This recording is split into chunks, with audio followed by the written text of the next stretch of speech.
Hello everyone, welcome back to my YouTube channel. In today's session, I am going to start with 11th economics, right? So my 11th students are also waiting for the economic studies because those who are going to opt for economics, why they will waste their time during this session? They can utilize this period also for the purpose of learning and learning economics with passion.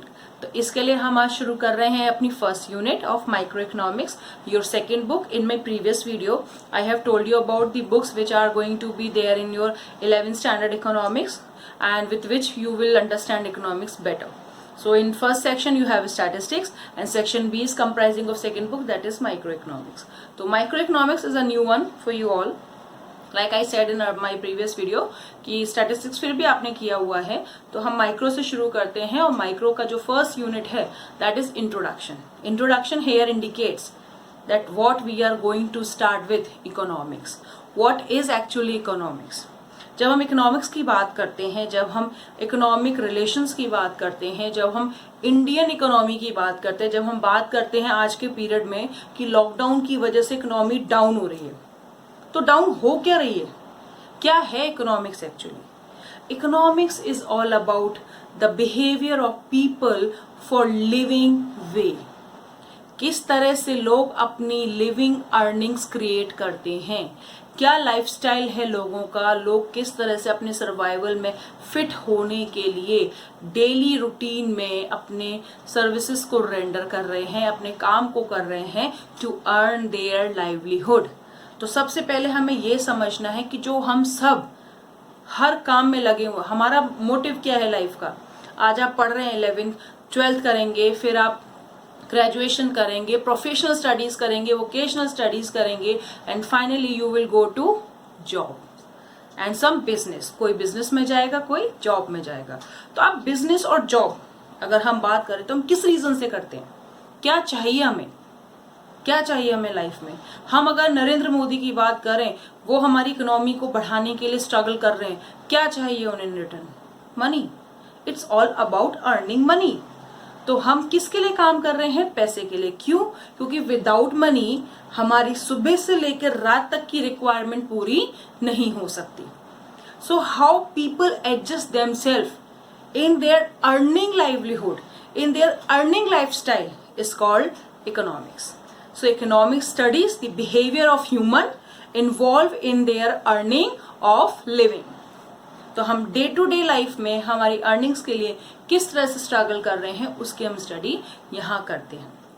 जैसे अभी हुआ हमारी labour class, जो daily veg labour है, जो daily basis पे कमाती है, अब जो सबसे बड़ा स्ट्रगल उनके लिए हो रहा है इस लॉकडाउन पीरियड में, वो यही है कि कैसे कमाएं और कैसे खाएं।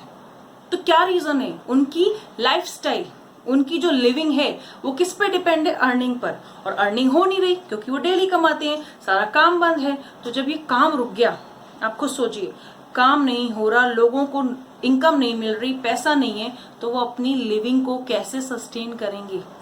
Now they all are depending on government कि गवर्नमेंट हमें आगे कुछ दे तो हम कुछ कर सके, कुछ खा सके। उनकी फैमिली भूखी है, वो काम नहीं है, तो इस वजह से उस बहुत सारी स्ट्रगल उनको फेस करना पड़ रहा है। तो स्ट्रगल क्यों हुआ? क्योंकि पैसा नहीं है। तो हम यहाँ क्या पढ़ रहे हैं? वही चीज कि एक ह्यूमन, एक पर्सन अपनी लाइफ में अपनी लिविंग को, अपनी फैमिली की लिविंग को सस्टेन करने के लिए किस तरह से अर्निंग करता है, और उस अर्निंग प्रोसेस में जब वो फिट होता है तो इकोनॉमिक एक्टिविटीज में इन्वॉल्व हो जाता है। Same for countries economy. अगर हम इकोनॉमी ऑफ कंट्री की बात करें, लाइक मैंने बोला, मोदी जी किस लिए कर रहे हैं? इनकम आए कंट्री की। इनकम आएगी किससे? आएगी प्रोडक्शन से। प्रोडक्शन हो नहीं रहा, प्रोडक्शन बंद है। तो जब प्रोडक्शन नहीं होगा तो इनकम जनरेट नहीं होगी, इनकम जनरेट नहीं होगी तो लोगों में बटेगी कैसे, राइट? और लोगों के पास नहीं आएगी तो उनका लिविंग स्टैंडर्ड लो हो ही जाता है। तो ये ही actually study of human behaviour है in terms of their daily life earnings. तो इसी को हम पढ़ रहे हैं। जैसे प्रोडक्शन अभी बंद हुआ है, इससे अनएम्प्लॉयमेंट क्रिएट होगा और इकोनॉमिक स्लोडाउन आएगा। इकोनॉमिक स्लोडाउन क्यों आया? क्योंकि इकोनॉमिक एक्टिविटीज नहीं हो रही प्रॉपर। हमारा जो इकोनॉमिक एक्टिविटी का सर्कुलर है वो भी ब्रेक हुआ है। प्रोडक्शन हो नहीं रहा बट कंजम्पशन हो रहा है, और कंजम्पशन किससे सस्टेन होगा? प्रोडक्शन से। और प्रोडक्शन होगा तभी कैपिटल फॉर्मेशन होगी, यानी इन्वेस्टमेंट। इन्वेस्टमेंट कैसे आएगा? जब पैसा होगा। और पैसा तो इकोनॉमी में क्रिएट ही नहीं हो रहा अभी तो सिर्फ कंजम्पशन हो रहा है, अभी तो सिर्फ खर्चे हो रहे हैं। तो इन सब खर्चों को आगे हमें सस्टेन कैसे करना है, फिर हमारे दूसरा पैरामीटर आता है। So here will begin with what is an economy. So here the term here what is an economy. So here simply I am telling you about, मैंने आपको एक्सप्लेन भी किया कि क्या होता है। It is a fitness of a human being in their earning survival skill. उनकी earning living में उनकी फिटनेस को, उनकी फिटिंग पोजीशन को, या उनमें किस तरह से वो अपने आप को एडजस्ट कर पा रहे हैं अपनी डेली अर्निंग ऑफ लिविंग में, उसी को हम बोलते हैं economics. So in short, an economy is a system, an economy is a system which provides people the means to work, understand, is a system which provides the people to means of work and to earn living for their life. तो अभी मैंने कहा लोग अपने daily life के consumption के लिए जो अर्न कर रहे हैं उसमें वो एक्टिविटीज ऑफ इकोनॉमी में इन्वॉल्व हो रहे हैं। तो 3 इकोनॉमिक एक्टिविटी होती हैं जिसमें हम मनी क्रिएट करते हैं। तो वो कौन कौन सी इकोनॉमिक एक्टिविटीज हैं? वो जो लिविंग के लिए कर रहे हैं 3 activities, that is production, consumption and capital formation. Means to work, काम करेंगे, प्रोडक्शन होगा, इनकम जनरेट होगी, क्योंकि प्रोडक्शन से क्या होता है, इनकम जनरेट होती है, राइट। तो प्रोडक्शन क्या करेगा, इनकम जनरेट करेगा। इनकम जनरेट होगी तो किस में डिस्ट्रीब्यूट होगी, लोगों में जो काम कर रहे हैं, फैक्टर ऑफ प्रोडक्शन। तो फैक्टर ऑफ प्रोडक्शन को जब इनकम मिलेगी तो वो कंज्यूम करेंगे, वो गुड्स खरीदेंगे, वो सर्विसेज खरीदेंगे, और जैसे वो गुड्स एंड सर्विसेज खरीदेंगे वो पेमेंट करेंगे।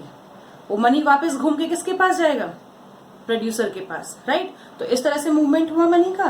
तो फिर प्रोड्यूसर प्रोड्यूस करेगा, फिर वो वापस डिस्ट्रीब्यूट करेगा, फिर वापस से कंजम्पशन होगा, फिर इनकम जनरेट होगी। तो प्रोडक्शन क्या कर रहा है, इनकम जनरेट कर रहा है, और इसी इनकम से लोगों की अर्निंग्स बनती है, राइट। और जब यही अर्निंग का कुछ हिस्सा बच जाता है या हम उसे किसी ऐसे प्रोडक्ट में लगा देते हैं जिससे हमारा फ्यूचर सेफ हो जाए, लाइक अगर आपने घर खरीद लिया अपनी अर्निंग से ही तो आपका एसेट क्रिएट हो गया। आपने गोल्ड खरीदा, आपका एसेट क्रिएट हो गया। अब मैं फर्म की बात करूं, फर्म ने एक बिल्डिंग खरीद ली, नया अपनी फैक्ट्री डाल दी, एसेट क्रिएट हो गया। गवर्नमेंट की बात करूं, गवर्नमेंट ने रोडवेज डेवलप किए, रेलवेज डेवलप किए, फ्लाईओवर बनवा दिए, तो एसेट क्रिएट हो गया। इन सब से क्या होगा, इनकम जनरेट होगी, क्योंकि कैपिटल फॉर्मेशन इन्वेस्टमेंट से income generate through income, money creates money. जब इनमें पैसा लगता है तो इनसे और ज्यादा पैसा उगता है, राइट। जैसे लगा वैसे ही निकला। इट जस्ट अ फार्मिंग, जितना लगाओगे इतना ज्यादा ही आपको रिटर्न में मिलता है। तो investment process automatically involve while we are earning our livelihood. जब भी हम अपनी लाइवलीहुड को अर्न करते हैं तो इन्वेस्टमेंट इन्वॉल्व हो जाता है। तो क्या क्या हो गया, production, consumption and capital formation. तो ये तीनों एक्टिविटीज क्या क्रिएट कर रहे हैं। जब हम तीनों एक्टिविटी की बात करें तो हमारे साथ एक प्रॉब्लम आती प्रोडक्शन में, कंजम्पशन में, कैपिटल फॉर्मेशन में। हम क्या कोशिश करते हैं, we try to use the scarce resources to maximise economic gain. Scarce resources का मीनिंग क्या है, लिमिटेड रिसोर्सेज। कैसे रिसोर्सेज हैं, लिमिटेड। हमें पता है हमारे पास इनकम, सपोज मैं एक सिंपल सा एग्जांपल देती हूँ। आप कहीं काम कर रहे हैं, आपकी इनकम है 10,000, ठीक है। अब उस 10,000 में आपकी फैमिली है, अर्निंग सोर्स, रिसोर्स आप खुद। 10,000 क्या है, एक स्कार्स इनकम है, लिमिटेड इनकम है, बट उसकी डिमांड करने वाले कितने लोग हो गए, आपकी family member. Maybe in your family there are 5 members, तो आपको मिला करके 5 मेंबर्स हैं। तो आप सोचिए इनकम जो रिसोर्स है, क्योंकि पैसे के बिना तो कुछ आएगा नहीं, तो जो इनकम एज अ रिसोर्स है आपके पास, उसको डिमांड करने वाले 5 लोग। तो रिसोर्स उस डिमांड के बदले, यानी supply of resource against the demand limited हो गई कि नहीं होगी। 10,000 में 5 लोगों की इच्छाएं, घर के खर्चे, घर की रिक्वायरमेंट, हर चीज के बेसिस को कैसे सॉल्व किया जाए, प्रॉब्लम आई। और फिर हमें क्या करना, मैक्सिमाइज करना है इस स्कार रिसोर्सेज का, यानी कम खर्चे में ज्यादा सेटिस्फेक्शन। तो वो कैसे मिलेगा, जब हम अपनी वांट्स के अकॉर्डिंग प्रायोरिटी सेट करें कि हमें किसको ज़्यादा देना है, या किसकी अभी ज़रूरत ज़्यादा है, या जिस मेकिंग ऑफ चॉइस हम करने जा रहे हैं, सिलेक्शन करने जा रहे हैं कि हमें किसको ज़्यादा प्रेफरेंस देनी है over which we can expend, जिस पे हम ज़्यादा खर्च करें या हम लिमिटेड खर्च करें। तो प्रॉब्लम आई, बहुत टेंशन होती है घर में जब लिमिटेड इनकम होती है, खर्च करने वाले लोग ज़्यादा होते हैं, तो हमें बहुत सोच समझ के खर्चे करने पड़ते हैं। फिर हमें डिसाइड करना पड़ता है कि हम किस पे ज़्यादा खर्च करें या हमें क्या चीज़ पहले ज़्यादा चाहिए। अभी मैं इसका और क्लैरिफिकेशन दूंगी in my continuation of this video कि हम कैसे उसको और समझते हैं। तो यहाँ पे पॉइंट क्या आया कि वो जो लिमिटेड रिसोर्सेज है, वो जो 10,000 की इनकम है, उसका यूज कैसे करें जिससे सबको सेटिस्फैक्शन हो और ये इनकम ऐसा ना लगे कि बहुत कम आ रही है, यानी इकोनॉमिक गेन भी हो, ओवरऑल सेटिस्फैक्शन हो। तो here says the use of scarce resources to maximise economic gain. तो मेजर टर्म जो यहाँ इन्वॉल्व हो रहा है वो हो रहा है स्कार्स रिसोर्सेज। क्या हो रहा है? स्कार्स। तो अब हम जो पढ़ने जा रहे हैं वो है स्कैरसिटी। कैसे आती है रिसोर्सेज की स्कैरसिटी? Scarcity of resources. तो अभी मैंने आपको बताया कि स्कैरसिटी होती क्या है। It refers to the limitation of supply, limitation of supply in relation to the demand for a commodity, यानी कि it is a simple difference which is negative, what we can say negative. क्यों? क्योंकि जो हम सब हमारे 5 लोग जो डिमांड कर रहे हैं उसके अगेंस्ट जो सप्लाई ऑफ इनकम है वो बहुत कम है। तो during this process you are facing the problem of choice. तो इस वजह से क्या निकल के आई? Causes problem of choice. तो इस वजह से हमारे पास एक डिफिकल्टी आ गई, प्रॉब्लम ऑफ चॉइस, कि अब परिवार में किसकी इच्छा पहले पूरी की जाए, क्योंकि सभी की इच्छा इक्वल होती है। मम्मी ने कहा, सपोज आप उस जो बड़ा इनकम जनरेट कर रहा है, जो इनकम कमा के ला रहा है, उसकी वाइफ कहती है घर में एक रेफ्रिजरेटर की जरूरत है। सेम टाइम 2 बच्चे हैं, बच्चों ने अपनी अपनी डिमांड करी। घर में उसकी मदर भी रहती है, मदर ने अपनी डिमांड करी। तो इन सब की अपनी अपनी डिमांड है। अब प्रॉब्लम क्या हुई? किसके लिए प्रॉब्लम हुई? घर में जो ओल्डर है, यानी जो मम्मी है उसने भी अपने बेटे से कहा, वाइफ ने भी अपने हस्बैंड से कहा, बच्चे ने भी अपने फादर से कहा, और फादर की खुद की भी तो इच्छा होगी, जो कमा के लाया उसकी खुद की भी तो इच्छा होगी। तो उस 10,000 की लिमिटेड रिसोर्स से अब उसे कितनी सारी कैलकुलेशंस करनी है कि मैं किसकी इच्छा पहले पूरी करूं। लिमिटेड सप्लाई, अनलिमिटेड वांट्स, और वो पैसा ऐसा है कि वो सभी की इच्छा पूरी कर सकता है, राइट। तो अब इसमें आती है प्रॉब्लम, अब टेंशन कि हम किसको पहले प्रेफर करें, किसकी इच्छा पहले करें। ये डिसीजन लेने का टाइम आता है जो क्रिएट करता है प्रॉब्लम ऑफ चॉइस, कि हम किसकी इच्छा को पहले पूरा करें। So problem of choice creates due to scarcity of resources. Thus, it is rightly said, scarcity and choice go together. ये दोनों हमेशा साथ चलते हैं। क्यों? क्योंकि जहां स्कैरसिटी होगी वहां चॉइस की प्रॉब्लम आएगी ही आएगी, क्योंकि जहां कमी होती है वहीं हमें प्रेफरेंस देनी पड़ती है कि किसका काम पहले पूरा हो, या किसकी इच्छा पहले पूरी की जाए, या किसकी प्रायोरिटी हमारी लाइफ में ज्यादा है। So this is what I am talking about scarcity. All right. So you just write down this flowchart. I'll continue to it.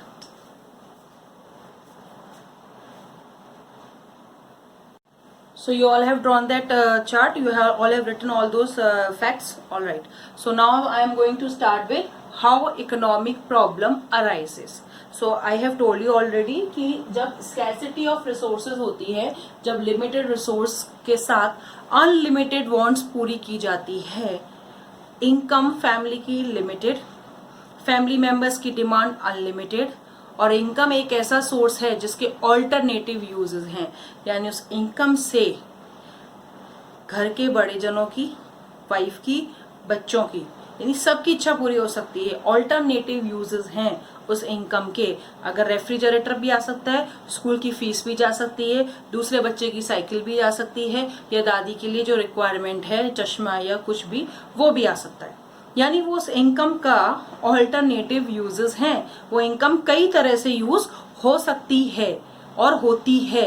तो इसी रीजन से हम प्रॉब्लम ऑफ चॉइस फेस करते हैं, इसलिए स्कैरसिटी आती है। अब मैं बहुत सिंपल सा एग्जांपल समझाऊंगी, उसको क्लियरली समझना।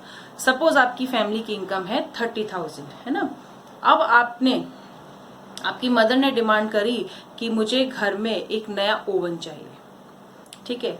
आपने कही कि मुझे लैपटॉप चाहिए, आपकी सिस्टर ने कहा कि मुझे एक नया मोबाइल चाहिए, सेम हैंड दादी ने कह दिया कि मुझे मेरा नया चश्मा चाहिए, इसमें वीकनेस आ गई। अब आप सोचिए 30,000 वो लिमिटेड इनकम, डिमांड कितनी हो गई, अनलिमिटेड। और क्योंकि उसी इनकम से इतने सारे यूजेस हो सकते हैं, क्योंकि वो इनकम इतनी वैरायटी ऑफ यूजेस में है, साथ के साथ घर के लिए सामान भी चाहिए, घर के लिए और रिक्वायरमेंट भी चाहिए, तो उसमें भी वो खर्च हो सकता है। एक और एग्जांपल देती हूँ, मिल्क का यूज आप सबको पता है। Milk can be use as curd, it can be use to make sweets, और उसके कई सारे यूजेस होते हैं, दही बनाने में, मिठाइयाँ बनाने में, और पनीर बनाने में, और कई सारी वैरायटी ऑफ फ्रूट बनाने में, आइसक्रीम हुआ, दूध पीने में भी हर तरह से यूज होता है, राइट। तो उस दूध क्या है, मिल्क क्या है, एक लिमिटेड रिसोर्स है, और उसके कितने सारे यूजेस हैं, ऑल्टरनेटिव यूजेस। और जब बात आती है किसी एक जगह की इच्छा पूरी करने की, या कहाँ पर इसको देने की सप्लाई ज्यादा है, तब हमें लेना पड़ता है एक डिसीजन, और उस डिसीजन में हमें अपनी प्रायोरिटी फिट करनी पड़ती है।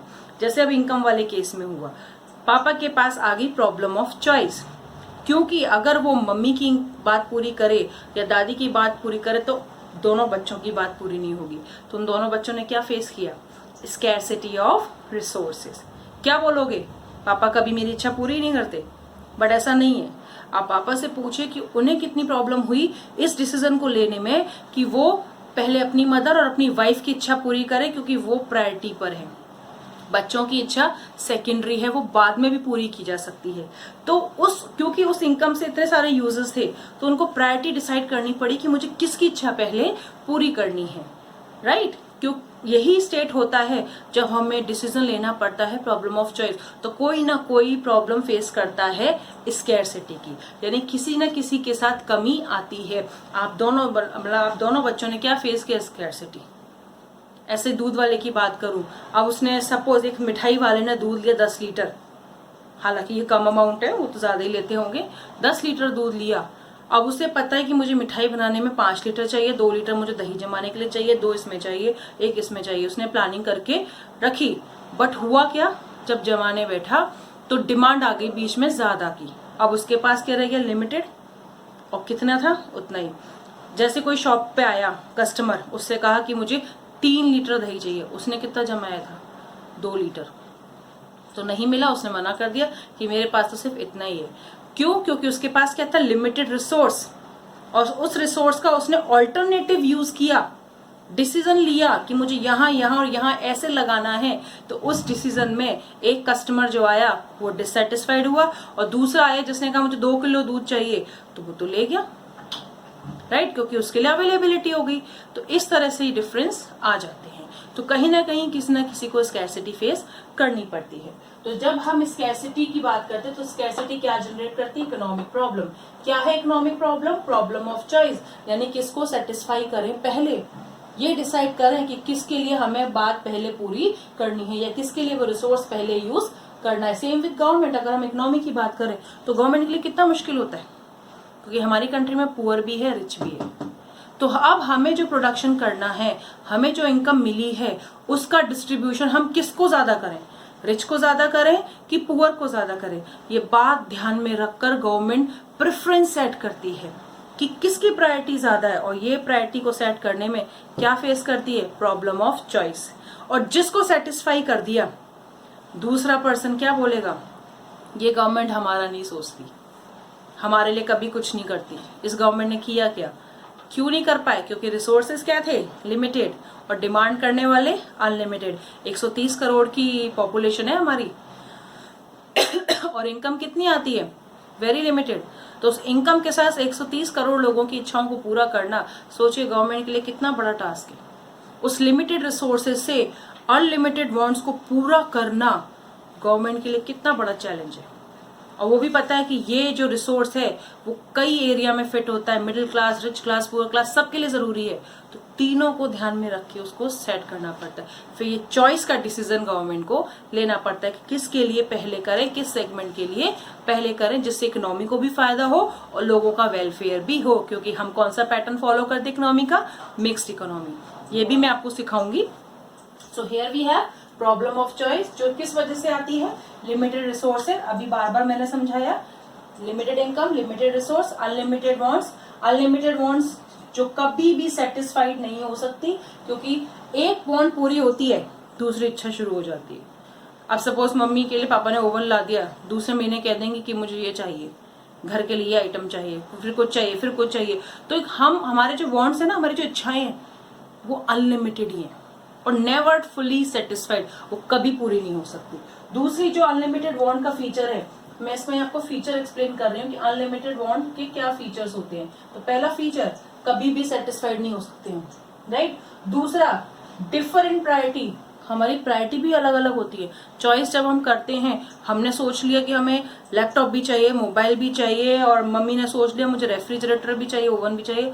अब क्या प्रॉब्लम है, रिसोर्स तो वही है। फिर एक अनलिमिटेड, क्योंकि उनकी वांट भी अनलिमिटेड, बच्चों की वांट भी अनलिमिटेड, तो फिर हमें खुद डिसाइड करना पड़ता है कि अभी पहले हमें क्या चाहिए। जैसे हमारे इनकम के केस में मम्मी ने क्या डिसाइड किया कि पहले ओवन चाहिए, राइट। तो ये सारी चीजें डिसाइड करनी पड़ती है, यानी इतनी सारी अनलिमिटेड वांट्स हैं। अभी आपकी इच्छा है कि मेरे मोबाइल भी हो, मेरे पास लैपटॉप भी हो, मेरे पास एक अच्छा सा रूम भी हो, मेरे पास सारे गैजेट्स हो, और मतलब ऑल जो भी आपको चाहिए अपनी लाइफ को एक सुपर, मतलब हम इमेजिन करते हैं हमें ये सब चाहिए। लेकिन जब इन सबको पूरे करने की बारी आती है, किससे पूरी होगी, पैसे से। फिर आपको प्रेफरेंस सेट करनी पड़ती है कि इन सब में से मेरी प्रायोरिटी पहले किसके लिए, मुझे पहले क्या चाहिए, राइट। तो उसमें हमारी अनलिमिटेड वांट का ही सबसे बड़ा फीचर है, डिफर इन प्रायोरिटी। हमारी प्रायोरिटी बहुत अलग अलग है, पहले चाहिए सारी चीजें, पर उन सब में से भी क्या चाहिए। फिर रिसोर्सेज हैव अल्टरनेटिव यूजेस। तो इस तरह से ही हमारी प्रॉब्लम ऑफ चॉइस क्रिएट होती है, तीन वजह से। वो तीन वजह क्या क्या है, limited resource, unlimited wants, alternative uses, which creates the problem of choice. So here are some example: milk, petrol, family income, that I have explained you already. So now you just draw this chart, you will better understand it then. So you all have written that flow chart, very good. तो now you have understood कि scarcity कैसे problem create करती है। scarcity की वजह से problem of choice आती है। प्रॉब्लम ऑफ चॉइस हम कब फेस करते हैं, because when we have limited resource, unlimited wants and resources which have alternative uses। तो उनके तरह तरह के यूज होने की वजह से ही scarcity क्रिएट होती है। और जो हमारे अनलिमिटेड wants हैं वो किस तरह से होते हैं, कभी सेटिस्फाई हम हो नहीं सकते। एक चीज पूरी हुई, एक इच्छा पूरी हुई, दूसरी जनरेट हो जाती है, और नेवर एंडिंग सिचुएशन है ये। दूसरी, इतनी सारी इच्छाओं में हमें फिर प्रॉब्लम आती है, problem of choice, that is किस इच्छा को हम पहली पूरी करें। तो ये हमारा मेन क्राइटेरिया है to understand the problem of choice along with scarcity. So I am here now giving you a full definition of economic problem और इकोनॉमी। हमने क्या सीखा है आज के सेशन में, व्हाट इज एन इकोनॉमिक्स। तो इकोनॉमिक्स में क्या प्रॉब्लम है, इकोनॉमी है क्या, और इकोनॉमिक्स में सबसे बड़ी प्रॉब्लम क्या है, प्रॉब्लम ऑफ चॉइस। तो हमारी डेफिनेशन ये कहती है, इकोनॉमिक्स इज अ साइंस, हमने साइंस बताया इसको, क्यों, क्योंकि हम इसमें फैक्ट्स और फिगर के साथ डील करते हैं, टेक्निकली डील करते हैं, फिर हम बहुत सारे इसमें पैरामीटर को यूज करते हैं जिससे हम पता कर सकें कि ये प्रॉब्लम है और इसका ये सोल्यूशन है, राइट। तो economic is a science which studies the way a society chooses. आ गया प्रॉब्लम ऑफ चॉइस, एक सोसाइटी, क्योंकि हम ये इकोनॉमी की डेफिनेशन किस बेसिस पे पढ़ रहे हैं, अब इंडिविजुअल नहीं, हम पढ़ रहे हैं इकोनॉमी ऑफ द कंट्री, यानी एज अ होल की बात कर रहे हैं। तो हम जब पूरी कंट्री के लिए बात करते हैं तो रिसोर्स वही है, 130 की हमारी पॉपुलेशन है, सबकी इच्छाएं पूरी करनी है, limited resource, unlimited wants, and these resources can be used for different group of people in the country.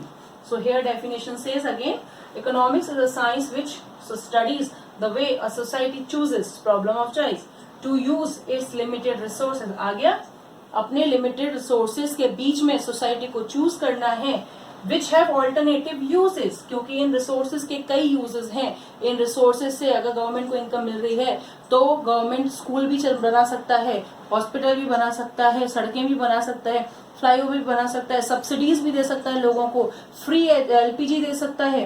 तो इन सब चीजों पे गवर्नमेंट को खर्च करना है, तो उन्हें ये प्रॉब्लम फेस करनी पड़ती है कि किस पे ज्यादा और किस पे कम और किस पे पहले खर्च करें। Have alternative uses to produce goods and services and to distribute them different group of people, यानी इन्हीं को हमें अलग अलग लोगों को डिस्ट्रीब्यूट करना है, यानी सबकी वांट्स को फुलफिल करना है। तो limited resource which have alternative uses distribute to different group of people means unlimited wants. क्या हो गई? Unlimited wants, right. तो ये जो डिफरेंट ग्रुप ऑफ पीपल को हम डिस्ट्रीब्यूट कर रहे हैं वो अनलिमिटेड वांट्स है। और पहली लाइन में आ गया हमारा society faces the problem of choice. तो limited resource have alternative uses which are distributed to unlimited wants. तो इस तरह से हमारी इकोनॉमिक्स की ये definition and the problem of choice which arise in every economy we have done. तो इस पूरे वीडियो को वापस से देखें, ध्यान से सुने, आपको क्लियर हो जाएगा कि ये प्रॉब्लम सिर्फ इंडिया की इकोनॉमी की नहीं है, ये प्रॉब्लम हर इकोनॉमी में होती है, जहां ये डिसाइड करना पड़ता है कि जो अवेलेबल लिमिटेड रिसोर्स हैं उसको हम कैसे इकोनॉमिकली यूज करें, कैसे अपने गेन को मैक्सिमाइज करें, so that every citizen of the country will be satisfied and we can generate more income for future as well. So this is all about my video today. I hope you all have understood it well. So we'll meet in the next video. You just write down the definition, and again I will say to you, stay home, stay safe. Bye bye.